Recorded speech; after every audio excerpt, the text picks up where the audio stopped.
Hello and welcome to ICICIdirect. We are in an exclusive conversation with Chintan Haria, Head Product and Strategy at ICICI Prudential Asset Management. After a remarkably fruitful year in which the stock market shook off rising inflation and coronavirus cases, 2022 has begun with a decline. It may be the first in a series of ups and downs as Wall Street anticipates moves by the Federal Reserves and copes with the lingering pandemic. We back in India felt the heat too with a sharp correction on the Lal Street in the last 5 to 6 trading sessions. Chintan, the markets have fallen substantially, nearly 5 to 6%. We've had one of the worst weeks since the end of November 2021. This comes in the backdrop of lots of things happening: crude price uptake, a third COVID variant, budget 2022, state elections across the country, global market weakness, and also a great last year that we've had. Does this seem like just routine selling or profit taking, or is there more pain ahead? Yeah, thanks, Amina, and wishing all the viewers of ICICI a very happy and healthy 2022. Yes, there are many instances of markets ups and downs which will keep happening for various reasons. Budget comes every year. We do have valuations stretching above their normal long-term averages. And from an investor standpoint, none of this is in their control. What they can control is how they can basically choose the asset allocation. And that's where we've always been saying that you need not worry about what's happening in the markets. Markets will keep on going up, coming down, going up, coming down. In the long run, as we know, as the economy moves from 1 trillion to 3 trillion, our markets went from 1 trillion to 3 trillion between 2008 and 2022. Now, of course, in the last 18 months, we've seen a rally of probably unprecedented because of the fact that a lot of money was printed by central banks. And like you said, in the last 10 days or so, much like how central banks in the last 4 or 5 months have been saying that we will tighten, we will reduce the amount of liquidity available, that has started reflecting globally in equity markets, and India is following up. We still have outperformed significantly. We are doing well as a country from an economic standpoint, which we'll speak later. But as far as markets are concerned, given where we stand in terms of valuation, a word of caution that look at your asset allocation and try and basically rebalance if required. But it does not mean that markets in the next 10 years are not going to give returns. But yes, in the last 18 months, 100 of 100 stocks probably went up. In the next 18 months, it's going to be a stock pickers market. It will be narrower, and hence going the route of investing through mutual funds will be something which will be more important for investors. Chintan, surging US bond yields have sparked over 5 to 7 days selling spree in equity markets, wiping out more than 10 lakh crore of investor wealth in India. What is this going to mean going ahead for our markets, especially given that inflation in the US is currently running at a 4-decade high? It's hardly surprising that investors fear that the Fed could opt for a faster pace of policy normalization than previously expected by the street. Yes, so like you rightly said, that inflation is running at a high of 4 decades, and the reason for that is that the money supply also, which came out of the response to the pandemic, was an unprecedented one.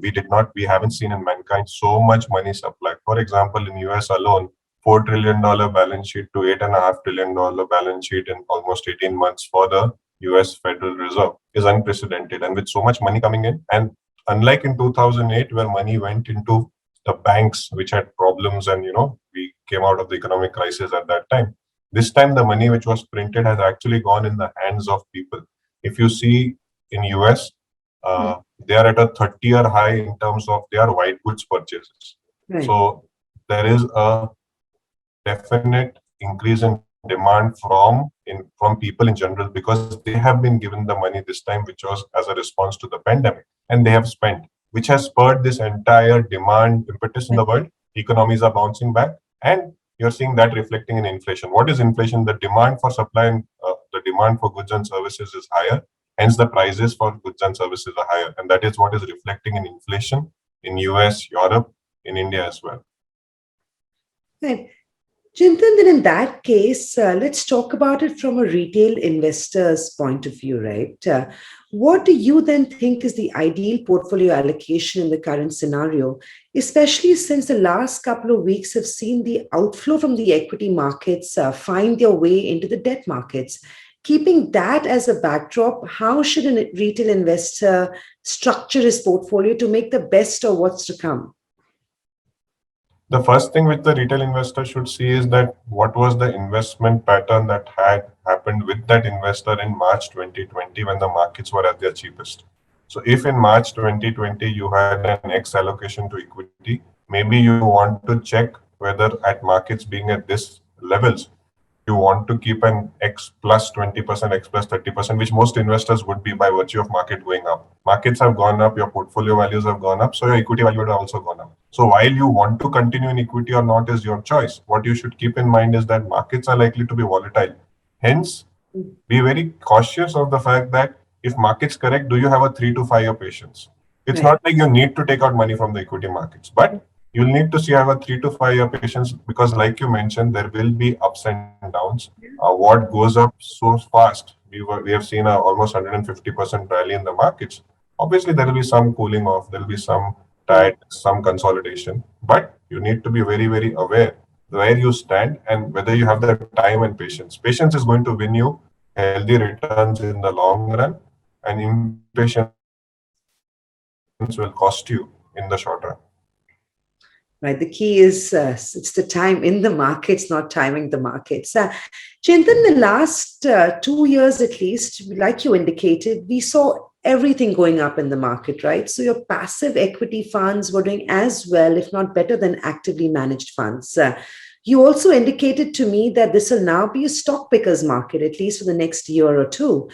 Keeping that in mind, which equity funds are best suited then in current times?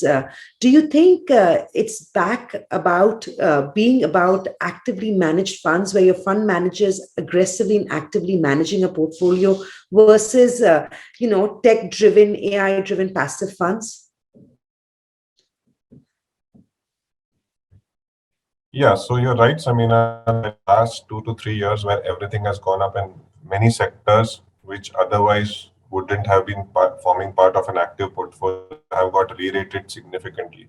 For example, the tech sector itself, because it has done so well in the last 2 years, has got re-rated from an average P of 20 to now an average P of 30, which essentially tells you that yes, some amount of growth is being built in already in the prices.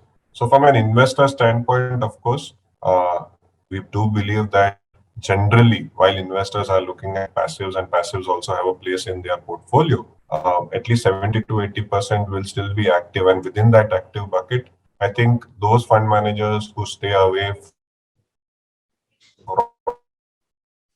from, let's say, the themes which have done worrisome in terms of their valuations getting derated are better off probably than those who are mimicking the benchmark itself. So you are right that just mimicking the benchmark may not help because benchmark has many stocks which may be overvalued. If the fund managers try and stay away from those stocks, then probably they can add a lot of value. And hence we do believe that an investor's portfolio should have a mix of active and passive. The debate is never active or passive. The debate is always active and passive. How much? Currently, as we stand, last 3 4 years have been favorable for passive. So maybe you can have a very large, you can have a larger allocation to active and a smaller allocation to passive. And within active, we've been firm believers that asset allocation schemes and hybrid schemes do very well in an investor's portfolio to manage the risk while creating the wealth as well. And I want to start talking to you about a little bit more about asset allocation because, that is critical for an investor, right? Managing risk is also equally important as important rather than the returns, which we in most cases can't control. What we can control is managing risk. Keeping that in mind, what is ideal asset allocation then? How much would an investor or how much should an investor allocate now to debt market funds, open-ended debt market funds, of course? Should you look at hybrid funds, which also indicates that there is asset allocation taking place at a fund level? Or should you do active asset allocation where you sort of start changing your equity debt allocation as we go along into this year?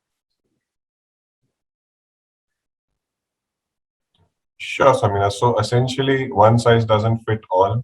Each investor is different, and hence the answer to this can be different for every investor. But generally, what works for most investors is to have a lion's share of their portfolio in asset allocation schemes such as the Balance Advantage Fund category or the Dynamic Asset Allocation Fund category, which is called, where the fund manager themselves will decide if markets are overvalued, they will reduce the equity. And if we look at in general the entire industry in general, and for sure the ICICI Prudential Balance Advantage Fund, you will find that the equity levels have been reduced right now because the valuations are higher. So what works for most investors would be that have a asset allocation plan for yourself. If you don't know what parameters you should choose for the asset allocation, then simply invest a lion's share of your wealth in balance advantage fund category, which will help you get the professional edge or the expertise of the fund management team to decide how much should be in equity and debt, and then within equity and debt, which is best placed, sector or stock where to put the money. And this is an equity taxation product, so it's also favorable from an investor standpoint. Chintan, we've talked about this extensively, and I know ICICI Direct also stresses upon this, which is SIPs or STPs investment. I mean, we do believe that SIPs is the only way to really make volatility work in your favor, right? Is to stagger investments over the long term. This becomes even more relevant for a long term investor in the current times. Why, in your opinion, should a long term investor invest through the SIP route as opposed to lump sum investments? Sure. So I think we as a mutual fund industry are probably the happiest because in the last 7, 8 years, through the mediums of ICICIdirect and also the education that each one of you have provided to investors, they've truly realized how systematic investment plans, which is essentially SIP, which means putting little sums of money over long periods of time, either weekly or monthly, as the case may be. And this also helps investors to get the advantage of long-term compounding without having to worry about seeing the markets every day. And it's very happy to see that in India, where maybe 8, 9 years back, there was less than 1,000 crores of Mhm. money coming every month in SIP. Today, it's more than 11,000 crores. And if we see the true potential of India over the long term, this number can be much higher, where more and more investors start putting money in SIPs. SIPs effectively help investors to get over many of the problems which otherwise they face. If you invest in lump sum, markets go down suddenly, you get fearful, you take out money. You are not able to basically keep invested for the goal eventually which you have set for yourself. Greed and fear always takes you over. And when you've done an SIP, you will not probably follow, hopefully, the market every day because your money is going in systematically, right? The idea of being systematic in life is that you should reduce your burden or worry about anything that you're doing. So if you're systematic, you'll not be worrisome, and that's the best part about SIPs. And as we truly believe that all investors should have SIP, uh, the good part about SIP is in which scheme you do the SIP will have less relevance, but you keeping the SIP on through the ups and downs for the long term is something which is important. Long-term SIPs do help investors to generate wealth, and that's the proven track record of the past. That if you do your SIPs, you will get the benefit of wealth compounding. And most important, and this is very important, don't look at your SIP returns when the market have collapsed. In March 2020, most people would have looked at the SIP returns after the sharp fall in markets and said, what was the point of doing SIP for so long? But that's not how the market works. You're not supposed to look at market at a point of time.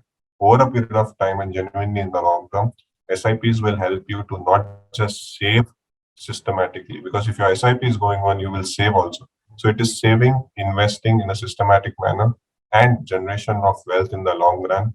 Patience is inbuilt in SIPs because mentally you are prepared that for the next 10 years, I am going to keep this SIP on. And that's what has created wealth for so many people. And that's why we are seeing more than 11,000 crores of SIP book across the industry for the SIP. And we are very happy with that happening. So, disciplined, regular investments for a longer period of time is the only way for retail investors to create wealth. And that, I believe, is the key takeaway. So, market ups and downs will happen. You've got to beat that volatility by regularly making investments in the market. Uh, Chintan, very lastly, I think the biggest talking point right now is the budget and what happens to the real economy, right? So, while the digital economy has exceeded expectations post pandemic, what do you think is in store from the finance minister for the real economy? Sure. Before I answer the question on the budget and what we expect from the Indian economy to do over the next 2, 3 years, what I'd like to probably tell every investor or every person who is listening that we these days give a lot of gifts to our children, grandchildren on account of their birthdays, etc. It may be worthy to basically give them the objective or give them the idea of an SIP, start an SIP in their name. You can basically inculcate the habit of savings among children, which is very important. I see that missing in my own children, to be honest. It's very difficult to inculcate the habit of saving in them because they're probably used to being in this world, which is more about spending. When we were young, it was all about saving, and that is inculcated in us. But our children are probably not seeing that they are in the generation which spends a lot. But saving and investing is something which should be taught at a young age, and hence gifting via an SIP to children and grandchildren on their birthday. You can still give them the gifts, but give them an SIP as well. That's something which I wanted to probably highlight.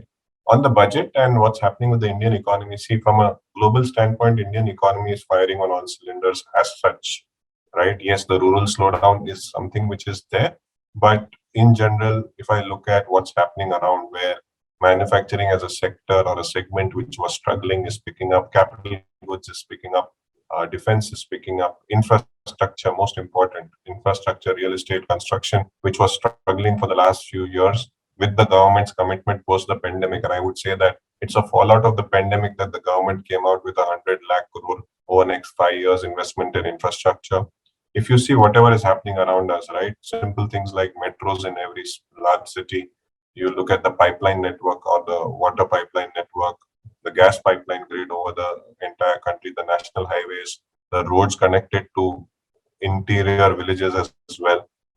Real estate, of course, getting an impetus because of lower cost or lower cost of housing and lower interest loans. All of this has meant that India is going in the right direction in terms of inclusive growth. And the benefit of manufacturing sector doing well is that jobs are created in that.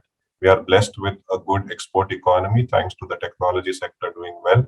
And that has also helped our, in fact, many of you may have not realized, but our technology sector exports today are equivalent of the oil imports that we do at the current price, which is also a big thing from an Indian context because we were always worried that if oil price goes up, where will we get the dollars from for paying for that oil? And that used to make put pressure on our rupee. So as an economy today with more than $600 billion of reserves, manufacturing sector, auto sector, etc., looking up, it's a question of having faith in the Indian economy. It's a question of having faith in the fact that we as Indians can do it in the long run. And next decade can belong to us, much like how last 2 decades belong to China. And so, from an Indian investor standpoint, India is going to see positivity over the next 10 years in terms of economy, which should get reflected in the equities. But equities are not a straight line. Equities have their ups and downs, and they do track global flows, global equity markets. And hence, if you do get an opportunity on the market correction, think if you want to increase your equity allocation. But currently, maybe you may want to relook and see if your equity allocation is probably on the higher side. Do you need to relook and probably book some profits, especially the mid and small cap space, which probably has many stocks which don't deserve to be at the valuations which they are.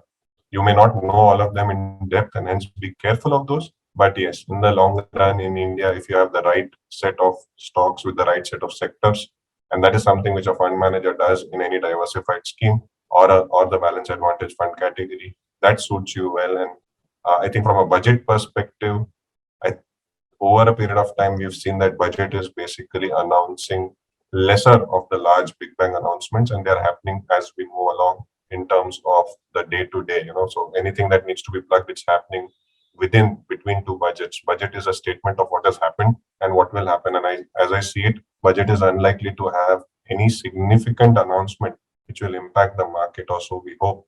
But it will give us a direction as to government's focus on rural spending and infrastructure spending, which should definitely help the domestic oriented sectors. Thank you.